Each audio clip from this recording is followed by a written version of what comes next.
So hi, this is Prabhat Ranjan और आज की इस वीडियो में रिव्यू कर रहे होंगे सेंट्रल यूनिवर्सिटी ऑफ राजस्थान की। तो जैसा कि हम जानते हैं कि सेंट्रल यूनिवर्सिटी ऑफ राजस्थान एक यूनिवर्सिटी है, तो इसके अंदर बहुत सारी चीजों की पढ़ाई हो रही होती है। चाहे वो आर्किटेक्चर हो, chemical science and pharmacy, commerce and management, earth science और बहुत सारी चीजें। इसी में से एक हमारा इंजीनियरिंग भी है। तो हमारा तो इंजीनियरिंग कॉलेज वाला चैनल है, तो हम इसके सिर्फ और सिर्फ इंजीनियरिंग डिपार्टमेंट की बात कर रहे होंगे। तो इस वीडियो में हम जहां कहीं भी अगर सिर्फ और सिर्फ सेंट्रल यूनिवर्सिटी ऑफ राजस्थान की बात करें, इसका मतलब हम इसके इंजीनियरिंग डिपार्टमेंट की बात कर रहे हैं।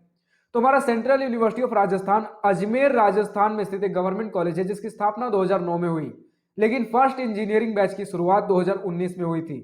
बात कर ले एनआईआरएफ रैंकिंग की, तो अलग से कोई सेपरेट इंजीनियरिंग का एनआईआरएफ डेटा नहीं है हमारे पास, बट 2023 में इन्हें 151 से 200 एनआईआरएफ यूनिवर्सिटी रैंक बैंड के बीच रखा गया था। हर कॉलेज रिव्यू आज की इस वीडियो में भी सबसे पहले इंटरनेट पर जितना भी डेटा अवेलेबल है, like placements, admission process, cut off fee structure, बहुत क्विकली डिस्कस करने के बाद आराम से इत्मीनान से college and hostel life discuss कर रहे होंगे। तो स्टार्ट कर ले प्लेसमेंट के साथ। तो सबसे पहले हमें यह समझना पड़ेगा कि इनके फर्स्ट इंजीनियरिंग बैच की शुरुआत 2019 में हुई, जो कि 2023 में प्लेसमेंट लेकर निकले हैं। तो 2023 वो पहला बैच था जिसका इंजीनियरिंग में प्लेसमेंट हुआ है। तो हमें सबसे पहले यह समझना पड़ेगा कि अगर हम इनके प्लेसमेंट ब्रोशर की बात करें, तो वो इन्होंने ऑफिशियली रिवील नहीं कर रखा, रिलीज नहीं किया अभी तक इनका प्लेसमेंट ब्रोशर, जिसके वजह से 2023 का ऑफिशियल डेटा अगर हमें लेना होता तो हम एनआईआरएफ के डेटा पे रिलाई करते। बट एनआईआरएफ का लेटेस्ट डेटा जो अभी अवेलेबल है वो 2022 तक का है किसी भी कॉलेज का। तो 2023 के डेटा की तो बात ही नहीं बनती। तो अब इकलौता सोर्स जो बन जाता है प्लेसमेंट्स के स्टैटिस्टिक्स जानने का, वो है स्टूडेंट रिव्यू, जो ऑनलाइन स्टूडेंट्स रिव्यू देते हैं। तो एक रिव्यू हमें मिला है electronics and communication engineering department के स्टूडेंट का, जो कि बता रहे कि इनके सिर्फ और सिर्फ 8 सीनियर रहे थे अपने बैच में, जिनमें से 3 स्टूडेंट्स की प्लेसमेंट हुई और 11 एलपीए का एवरेज पैकेज रहा।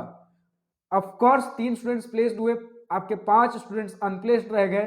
तो सिर्फ और सिर्फ अगर 8 स्टूडेंट थे, तो हम कुछ ज्यादा कह नहीं सकते कि किस प्रकार का प्लेसमेंट सिनेरियो रहा होगा, क्योंकि हम बहुत अगर मास स्केल पर स्टूडेंट्स लाइक 100 स्टूडेंट, 150 स्टूडेंट्स, 120 या इवन 50-60 स्टूडेंट भी हैं, वहां हम बोल सकते हैं कि अच्छा 10-15 स्टूडेंट का हुआ, तब प्लेसमेंट डेटा ऊपर या नीचे कुछ रहा होगा। बट 8 स्टूडेंट पे हम कुछ ज्यादा जस्टिफाई नहीं कर सकते। इसी के साथ एक कंप्यूटर साइंस डिपार्टमेंट के स्टूडेंट ने लिख रखा है कि इनके सीनियर्स में 4 एलपीए का एवरेज पैकेज रहा और एक सीनियर को 10 एलपीए का भी पैकेज देखने को मिला है। बट आपके बैच में ज्यादा कुछ स्टूडेंट्स थे ही नहीं, जिसकी वजह से placement percentage, median salary, average package discuss करने का कोई मतलब नहीं बनता। अब इसी के साथ जो भी student central university of Rajasthan से बीटेक कर रहे हैं और इस वीडियो को देख रहे हैं, आज के डेट में क्या प्लेसमेंट स्टैटिस्टिक्स चल रहे हैं, क्या कुछ न्यूज, क्या कुछ अपडेट है, ये सारी चीजें अगर आपको बतानी हो तो कमेंट सेक्शन हमेशा ही आपके लिए खुला रहेगा। बात कर ले एडमिशन प्रोसेस की, तो सबसे पहले आप जेईई मेंस का एग्जाम दे रहे होंगे। जेईई मेंस में जो भी रैंक बनेगा उसके बेसिस पर जोसा सीसेप काउंसलिंग में आपको कॉलेजेस और ब्रांचेस अलॉट हो रहे होंगे। बात कर ले कट ऑफ की, तुम्हारे पास जोसा 2023 round 6 general student general category cut off का स्क्रीनशॉट लगा हुआ है। Like computer science engineering close हुआ था 44,886 रैंक पर, वहीं इलेक्ट्रॉनिक्स एंड कम्युनिकेशन क्लोज हुआ था 57,416 रैंक पर, और बायोमेडिकल इंजीनियरिंग क्लोज हुआ था 76,910 रैंक पर। अब अगर आपको हर ईयर, हर राउंड, हर कैटेगरी कट ऑफ जानना हो, तो आप जोसा के वेबसाइट पर विजिट कर सकते हो। बात कर ले फी स्ट्रक्चर की, तो हमें कुछ इंस्टीट्यूट की तरफ से लेटेस्ट डिटेल्ड फी स्ट्रक्चर देखने को नहीं मिला है, लेकिन इधर उधर से स्टूडेंट से डेटा जुगाड़ करके मैंने पता लगाया है कि अगर आप बिना हॉस्टल, बिना मेस के पढ़ाई करते हो, यानी कि सिर्फ और सिर्फ आप बीटेक डिग्री कर रहे हो बिना हॉस्टल मेस के, उस केस में आपके 4 साल का बीटेक फी लगभग लगभग 5.5 लाख रुपया लगने वाला है, जिसे आप मैक्स टू मैक्स 6 लाख रुपया समझ सकते हो। लेकिन वहीं अगर आप हॉस्टल मेस और ये सारी चीजें भी ले रहे हो, उस केस में आपके 4 साल का बीटेक फी लगभग लगभग 6.5 लाख रुपया पड़ेगा, जिसे आप मैक्स टू मैक्स 7 लाख रुपए 4 साल का बीटेक फी समझ सकते हो, हॉस्टल में सब कुछ मिलाकर। तो फाइनली हम पहुंचते अपने college and hostel life most awaited topic के ऊपर। तो सबसे पहले इसी पॉइंट के साथ स्टार्ट करना चाहूंगा कि हमारा सेंट्रल यूनिवर्सिटी ऑफ राजस्थान बंदर सिंदरी नाम के एक विलेज में, अजमेर डिस्ट्रिक्ट में, राजस्थान में 518 एकड़ के कैंपस एरिया में काफी खूबसूरत तरीके से स्थित है। 2009 में हमारा काफी नया कैंपस खुला था। इसका मतलब ये नहीं है कि कैंपस आपका इंफ्रास्ट्रक्चर लेवल पर डेवलप होना चालू हो गया। 2009 में ये ऑपरेट कर रहे थे एमएनआईटी जयपुर के कैंपस से, जिसे बाद में धीरे धीरे शिफ्ट करते करते फाइनली 2012-13 में, 12-13 वाले सेशन में आपका यूनिवर्सिटी अपने परमानेंट लोकेशन, जो कि Jaipur Ajmer expressway national highway 8 पर है, बंदर सिंदरी विलेज में आपका लोकेट हुआ।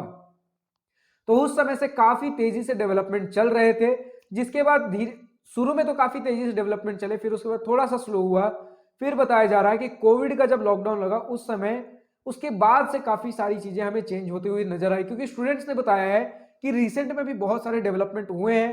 कैंपस आपका बहुत ज्यादा हरा भरा, फैसिलिटीज प्रॉपर हमें देखने को मिल रही हैं। हॉस्टल फैसिलिटी स्टूडेंट्स ने काफी बढ़िया बताया है। हॉस्टल में आपको सिंगल सीटर रूम्स और डबल सीटर रूम्स दोनों ही देखने को मिल रहे होंगे, लेकिन हॉस्टल कंपलसरी नहीं, आप चाहो तो आप आसपास में कहीं रेंटेड रूम ये सारी चीजें भी लेकर रह सकते हो। और अगर आसपास में आपका घर पड़ता है तो आप वहां से भी पढ़ाई कर सकते हो। बट आसपास में घर होना थोड़ा सा मुश्किल है, क्योंकि आपके देश के कोने कोने से स्टूडेंट्स आ रहे होंगे। तो इस केस में हम यही लेके चल रहे होंगे कि या तो आप हॉस्टल ले लो, या फिर अगर आपको हॉस्टल फैसिलिटीज पसंद नहीं आ रही है तो आप कहीं आसपास में रेंटेड रूम या फिर पीजी लेकर भी रह सकते हो, जो कि स्टूडेंट्स ने बताया कि अफोर्डेबल रेट्स पर कैंपस के बाहर रेंटेड रूम्स या फिर पीजी अवेलेबल हैं। मेस के खाने की बात कर ले तो स्टूडेंट्स ने बताया है कि मेस का खाना डिसेंट है, ओके ओके एवरेज है, बहुत कुछ खास नहीं और बहुत कुछ खराब भी नहीं। यानी कि इतना है कि अब सर्वाइवल लेवल पर खाना खा लो, 4 साल का बीटेक निपट जाएगा। लेकिन इस प्रकार का भी नहीं कि आपको घर का खाना रेस्टोरेंट या फिर होटल लेवल पर मिल रहा होगा। जो एक एवरेज नॉर्मल मेस होता है कॉलेजेस में, उसी प्रकार का आपको खाना देखने को मिल रहा होगा। एक जगह मैंने ये भी सुना है कि यहां पर सिर्फ और सिर्फ वेजिटेरियन मेस है। अगर आपको नॉनवेज खाना है तो कैंपस के बाहर एक लोकेशन अवेलेबल है, रेस्टोरेंट छोटा सा है, जहां आप जाकर नॉनवेज भी कंज्यूम कर सकते हो। वरना मेस में मुझे बताया गया कि सिर्फ और सिर्फ वेजिटेरियन खाना अवेलेबल है। अब एक्चुअल डेटा क्या है, आज के डेट में क्या परिस्थितियां हैं, जो भी student central university of Rajasthan से इस वीडियो को देख रहे हो, कमेंट सेक्शन में लिखकर बताना ना भूलें। स्पोर्ट्स फैसिलिटीज की बात कर ले तो बताया जा रहा है कि एक फुटबॉल ग्राउंड, एक cricket ground, 2 basketball court, 2 volleyball court and many other fields available हैं। तो स्पोर्ट्स फैसिलिटीज काफी प्रॉपर बताई जा रही है। और इसी के साथ स्टूडेंट ने बताया है कि campus infrastructure and campus life काफी शानदार है, लेकिन फैकल्टीज की ओर से या फिर आपके पढ़ाई में थोड़ी सी यहाँ पर नरमी बरती जा रही है। इसी के साथ अगर हम बात कर लें कि किस प्रकार का रेस्ट्रिक्शन देखने को मिल रहा होगा, तो गर्ल्स के लिए बताया जा रहा है कि हॉस्टल का रेस्ट्रिक्शन आपका रात का 10 बजे, उसके बाद गर्ल्स हॉस्टल से बाहर नहीं निकल सकती, लेकिन बॉयज रात भर आराम से कैंपस में घूम रहे होंगे। अब यहाँ गर्ल्स के लिए हो सकता है थोड़ा सा ज्यादती हो जाए, लेकिन गर्ल्स की सिक्योरिटी को हमारे इंडिया के लगभग हर कॉलेज में ध्यान रखते हुए कुछ ना कुछ रेस्ट्रिक्शंस रखे जाते हैं। कहीं पर रात के 8 बजे, कहीं 9 बजे, कहीं 10 बजे, तो इस प्रकार के रेस्ट्रिक्शंस देखने को मिल रहे होते हैं। बट कुछ कॉलेजेस ऐसे भी हैं जो गर्ल्स एंड बॉयज को इक्वल फ्रीडम दे रहे होते हैं। अब हम बात कर ले इसी के साथ कि हमारे फेस्ट एंड इवेंट्स कैसे हो रहे होंगे, तो बहुत बड़े लेवल पर तो नहीं, लेकिन फिर भी ठीक ठाक लेवल पर आपके फेस्ट एंड इवेंट हो जाते हैं कि आप मौज मस्ती काट लो, आपका एक अच्छा कॉलेज लाइफ बीत जाए, इस प्रकार के आपके फेस्ट एंड इवेंट हो रहे होंगे।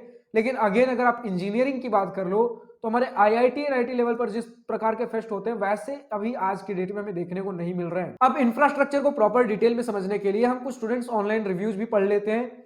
तो जिसमें सबसे पहला रिव्यू बताता है कि आपका पूरा कैंपस वाईफाई की फैसिलिटी से कवर्ड है।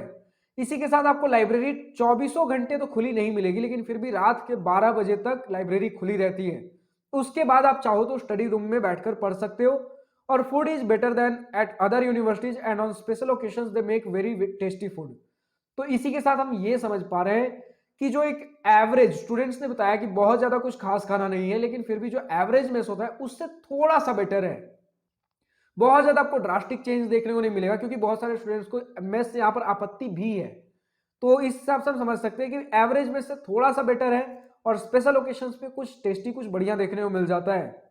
The university has almost all sports facilities available for everyone to use and master their skills. Sports facility student ने प्रॉपर बता रखा है। And there are many sports club as well. We do have a very good gym. Gym की facility बताई गई है, which is open for 6 AM to 12 PM। सुबह के 6 बजे से लेकर दोपहर के 12 बजे तक आपका जिम खुला रहेगा। और अगर हम बात कर ले, अगर हम अपने सेकंड रिव्यू की, तो बताया जा रहा है कि यूनिवर्सिटी के पास एक बढ़िया अच्छा खासा इंफ्रास्ट्रक्चर है, ब्यूटीफुल कैंपस है, फुल ऑफ ट्रीज, ग्रीनरीज देखने को मिल रहा होगा, प्लीजेंट एटमॉस्फेयर है। हॉस्टल एवरेज बताया जा रहा है। Building and university life are at its best. Buildings जो है, आपका यूनिवर्सिटी इंफ्रास्ट्रक्चर बहुत बढ़िया है। वॉशरूम्स उतने बढ़िया नहीं बताए जा रहे हैं। दूसरे रिव्यू में इतना ही था। अगर हम तीसरे रिव्यू की बात कर लें तो अगेन 24 घंटे आपको वाईफाई देखने को मिल जाएगा हॉस्टल में। सुबह 5 बजे से लेकर आधे रात, मतलब लगभग वही रात के 12 बजे तक आपको लाइब्रेरी खुली देखने को मिल जाएगी। लैब की facility proper and averagely good classrooms. Classrooms को कुछ बहुत ज्यादा बढ़ चढ़ कर नहीं बताया गया, एवरेज लेवल पर बताया गया है। हॉस्टल क्वालिटी भी अगेन एवरेज है। Somehow the canteen is good. Mess का फूड तो स्टूडेंट्स ने ओके ओके बताया, लेकिन कैंटीन्स के बारे में स्टूडेंट्स काफी बढ़िया ओपिनियन दे रहे हैं, जो कि लगभग हमें हर कॉलेज में कैंटीन बढ़िया ही देखने को मिलता है मेस के कंपैरिजन में। क्योंकि अगर कैंटीन का भी खाना खराब हुआ, मेस की तरह खराब नहीं मतलब एवरेज हुआ, तो स्टूडेंट्स मेस छोड़कर कैंटीन में क्यों ही पैसे देकर खाएंगे। तो यही सारी चीजें हैं। Average rating about mess food, mess का खाना एवरेज है लेकिन कैंटीन का खाना बढ़िया है। एवरेज है आपके, गुड मेडिकल फैसिलिटीज हैं, good sports end game facilities provided. Again sports facilities सभी स्टूडेंट्स बढ़िया बता रहे हैं। और आखिरी अगर हम अपने इंफ्रास्ट्रक्चर रिव्यू की बात कर लें, तो our university's social work department often enjoy modern facilities like Wi-Fi and a smart, well-equipped laboratory room with standard ventilation. वही आपके पुराने बात रिपीट हो रहे हैं यहाँ पर। Every classroom has smart features like a projector and an organized library. Her classroom को बताया जा रहा है कि आपके स्मार्ट प्रोजेक्टर्स अवेलेबल हैं, अलग से आपके ऑर्गेनाइज्ड लाइब्रेरी भी अवेलेबल है। Our hostel is well decorated with strong infrastructure, but only the food is good in the mess. Every department has a canteen where we can get all the hygienic food we like. One dispensary is there in our university, and for games and sports we can go in any stream like badminton, football, cricket, etc. Everything is there. तो मोटा मोटी बात वही है कि sports facility बढ़िया है, hostel average है, मेस फूड एवरेज है, कैंटीन बढ़िया है, इवेंट्स एंड फेस्ट भी आपको ओके ओके डिसेंट देखने को मिल रहे होंगे। तो इसी प्रकार का हमारा ऑनलाइन रिव्यू था। अब जो भी student central university of Rajasthan से बीटेक कर रहे हैं, इस वीडियो को देख रहे हो, तो आपका अभी तक का अपना कॉलेज एक्सपीरियंस कैसा रहा है, पॉजिटिव नेगेटिव जो भी ओपिनियन है आपका अपना कॉलेज को लेकर, या फिर मेरी कुछ बातों से इस वीडियो में सहमत या असहमत हो, आज के डेट में क्या लेटेस्ट प्लेसमेंट डिटेल्स, आज के डेट में किस प्रकार की कैंपस फैसिलिटीज है, क्या सारी चीजें हैं, कमेंट सेक्शन में लिखकर बताना ना भूलें। और जो भी स्टूडेंट किसी दूसरे इंजीनियरिंग कॉलेज से इस वीडियो को देख रहे हो, अगर आपके इंजीनियरिंग कॉलेज का वीडियो अभी तक हमारे चैनल पर अवेलेबल नहीं है, तो डिस्क्रिप्शन में आपको एक गूगल फॉर्म देखने को मिल जाएगा, जिसमें आपके कॉलेज से रिलेटेड हर छोटे से बड़े सवाल पूछ रखे गए हैं। तो उस गूगल फॉर्म को ईमानदारी और जिम्मेदारी के साथ फिलअप करिए, हर छोटे और बड़े डिटेल्स के साथ, ताकि हमारे पास आपके कॉलेज का हर प्रॉपर डिटेल हो, ताकि आपके कॉलेज का वीडियो जल्द से जल्द बन सके। आज के इस वीडियो में इतना ही। अगर वीडियो पसंद आई हो तो लाइक शेयर सब्सक्राइब दिल खोलकर करिएगा, और अगर कुछ दिल की बातें कुछ बातें लिखकर बतानी हो या पूछनी हो तो कमेंट सेक्शन आप ही के लिए तो है। So thank you for watching this video. Goodbye. Nice to wish you all the best for future. Enjoy your journey.